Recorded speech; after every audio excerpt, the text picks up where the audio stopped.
I remember the sound before the pain, the soft creak of my bedroom door at 2 a.m., the kind that slips under your skin before your mind wakes up. I opened my eyes to see Mason's silhouette standing over me, the hallway light cutting across the knife in his hand. For a second, I couldn't move. Then the heat hit my side sharp and blinding, and his breath brushed my ear like a warning I was never meant to survive. But the worst part wasn't the blade. It was what my parents did afterward. I used to tell myself that every family had rules that didn't make sense, and ours just happened to have more of them. In the Reed Hale house, doors stayed open, conversations stayed shallow, and anything uncomfortable was dismissed before it fully reached the air. Douglas called it keeping harmony. I called it surviving with my back against a wall. Most mornings, I left my bedroom with a quiet hope that today would be normal. I'd walk into the kitchen, sweater sleeves pulled over my hands, pretending the cold tile wasn't a reminder of how tense this house always felt. Karen would be at the counter, hair perfectly curled, even at 7 a.m., chatting with Mason like he was the son she woke up to. I'd murmur a soft morning, and she'd smile back, warm, polite, distant. The kind of smile you give a neighbor, not your daughter. Mason always played the harmless boy role perfectly. He'd grin, tousle his hair, and say something like, "Sleep okay, Savannah," in that syrupy, sweet tone that made Douglas beam with pride. Only I noticed the lingering way his eyes drifted to my room upstairs. Only I felt the chill. The little things started small. My wallet coming up short by about $40. The drawer where I kept my journal left slightly open. A pair of earrings missing from the dish by my mirror. I tried to bring it up, hesitant, careful, choosing every word like I was defusing a bomb, but Karen never let me finish. "You probably misplaced it," she'd say, barely looking up from whatever she was slicing. "You get scatterbrained during exam season. Douglas was worse. Savannah, you need to stop imagining problems. We don't lock doors in this house because we trust each other. That's what families do." His voice was firm, final, like the matter was closed before I'd even begun. But trust isn't blind. It feels different, warm, steady, honest. Whatever this house held, it wasn't that. The night I found my bottle of sleep medication missing several pills, I stood in the hallway listening to the soft hum of the vent, my heart thudding like it was trying to warn me. I wanted to believe it was an accident. I wanted to believe anything but the truth, settling heavily in my chest, that someone had been in my room again, and no one in this house cared enough to wonder why. By the time I slid into the booth at Riverwalk Diner the next afternoon, I felt like my nerves were pulled taut, thread by thread. The familiar smell of brewed coffee and warm syrup should have calmed me, but nothing could quiet the thought that had kept me awake all night. Someone was in my room again. Alina took one look at me and pushed her iced latte aside. "Savannah, you look like you've been running from a ghost." "I might be," I whispered. My hands shook as I unwrapped a straw. Money went missing again. My journal drawer was open, and my medication 3 pills gone. Her eyes widened, sharp and focused now. "And you're sure, Mason?" Who else could it be? I didn't raise my voice, but anger flickered beneath every word. "And every time I try to talk to them, they treat me like I'm unstable." "That's not instability," Alina said. "That's manipulation." She leaned closer. "Sav, you need proof, something they can't twist." I stared at her, heart pounding. "Like what?" "Like video. Didn't you keep your old phone from sophomore year I had?" It was sitting in a drawer at home, slow and cracked but still able to record. The idea made my stomach tighten with both fear and relief. That night, after dinner, I slipped the old phone behind a stack of books on my dresser, angled toward the door. I tested the recording once, making sure the screen stayed dark. My hands were trembling by the time I clicked it into place. 3 days passed. 3 nights of light, sleeping every creak, sharpening my senses. Then, early Saturday morning, I finally had the courage to check the footage. I wish I hadn't watched it alone. At 1:47 a.m., the door eased open. Mason stepped inside like he'd done it 100 times. He didn't search, he prowled. He went through my backpack, thumbed through the cash pocket, and slipped bills into his jeans. He opened my journal reading pages like they were his right. And then my breath caught he stood at the foot of my bed. For 7 full minutes. He didn't move, didn't reach for anything, just stared at me sleeping. I felt sick. I took the phone straight to Alina's apartment, my hands numb the whole drive. She watched the footage in utter silence, one hand pressed to her mouth. When it ended, she looked at me with a kind of fear that wasn't for herself. "You have to show Karen," she said. "Right now. She can't deny this." "She will," I said softly. "But I'll try." That evening after dinner, I connected the phone to the living room TV. Karen and Douglas settled on the couch, Mason lingering in the hallway. The house felt too still, too rehearsed. "What is this about?" Douglas asked, irritated. "You need to see something I said." When the footage filled the screen, the room went silent.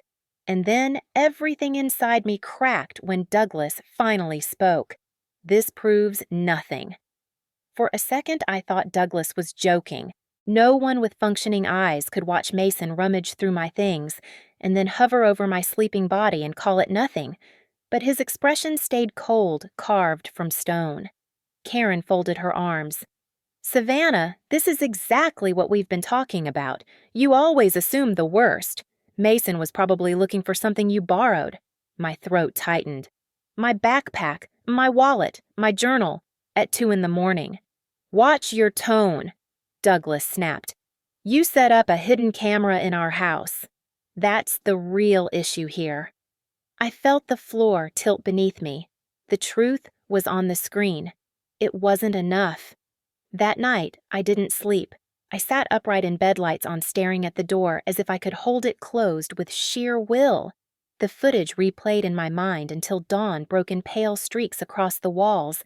When the attack happened, when I woke to the burn of a blade slicing into my side at 2 a.m., it felt inevitable, like every ignored warning had been leading to that moment. I remembered Mason's whisper close to my ear, shaky paranoid. "I know what you're doing. You won't ruin this for me." Then the footsteps, then darkness. The next thing I knew, bright hospital lights glared overhead.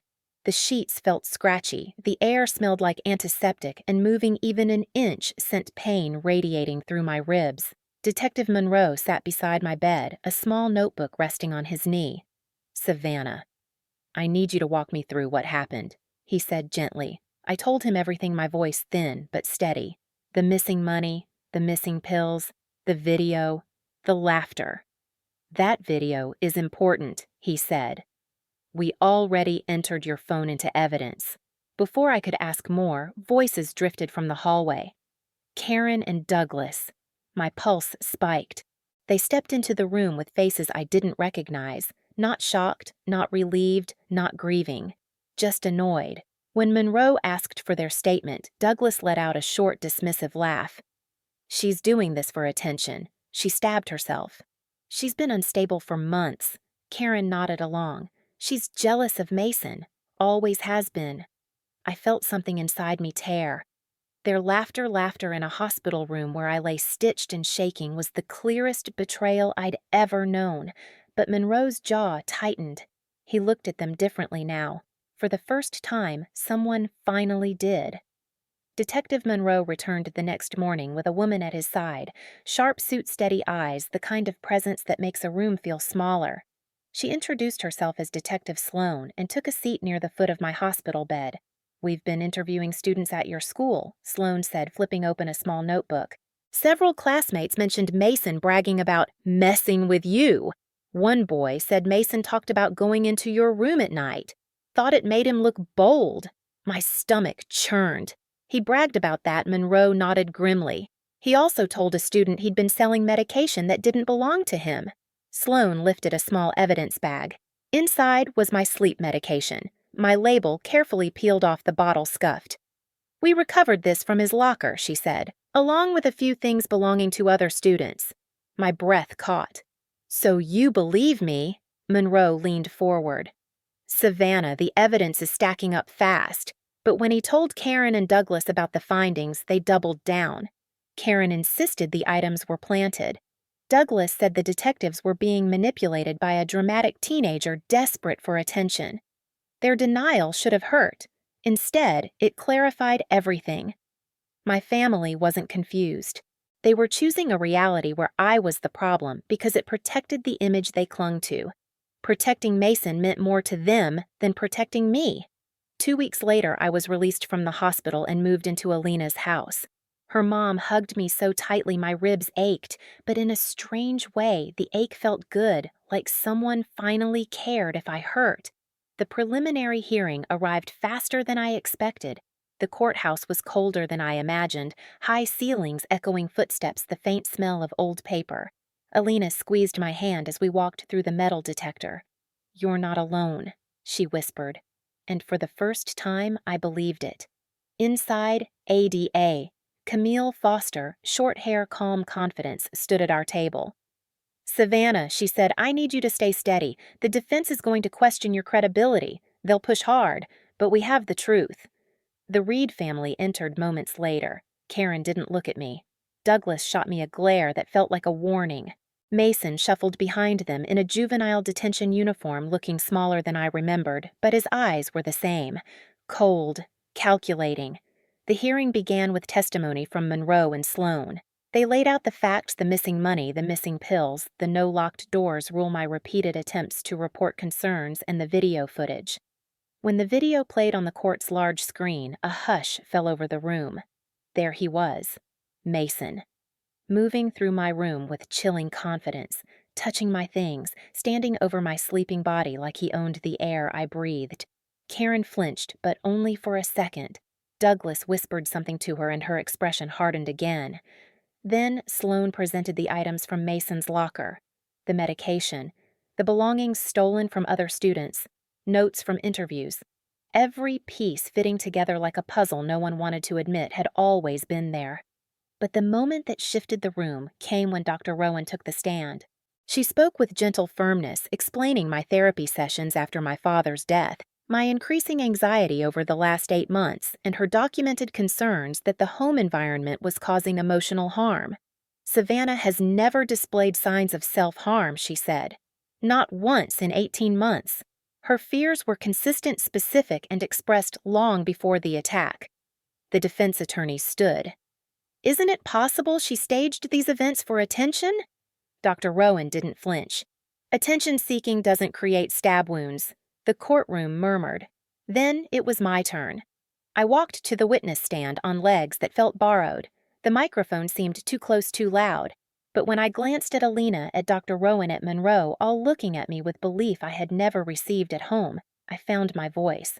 I told them everything: the fear, the gaslighting, the nights lying awake listening for footsteps, the video, the attack, waking up to my parents laughing in the hospital hallway. When I finished, silence settled over the room like dust. Then Mason was called. His attorney warned him, but he still took the stand. Maybe he thought he could charm the judge. Maybe he thought Karen and Douglas's unwavering support meant the law would bend for him too. At first, he denied everything, said he'd gone into my room for a charger, said he never touched my medication, said the footage was taken out of context. But Adie Foster didn't let up. "Why were her pills in your locker?" she asked. He swallowed hard. "Someone put them, and the items belonging to other students." "That's I don't, and how do you explain standing over her bed for 7 minutes?" He faltered. The courtroom felt like it was holding its breath. Then he blurted, "I didn't mean to hurt her." Karen gasped. Douglas cursed under his breath. Mason kept going, panicked. It wasn't supposed to go that far. I just wanted her to stop recording. She was trying to ruin everything. I closed my eyes as a wave of nausea hit. There it was, the admission. Foster nodded calmly. "So you did enter her room that night," his jaw clenched. "Yes, but not like. And you did stab her." His voice broke. It wasn't deep. "I didn't." Judge Carter raised a hand. "That's enough." The room fell silent. She looked at Mason with a severity that made even the air feel heavier. "This court has heard enough.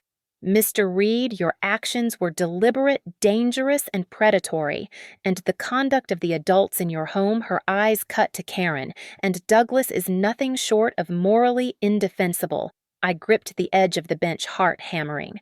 She continued, voice steady as stone.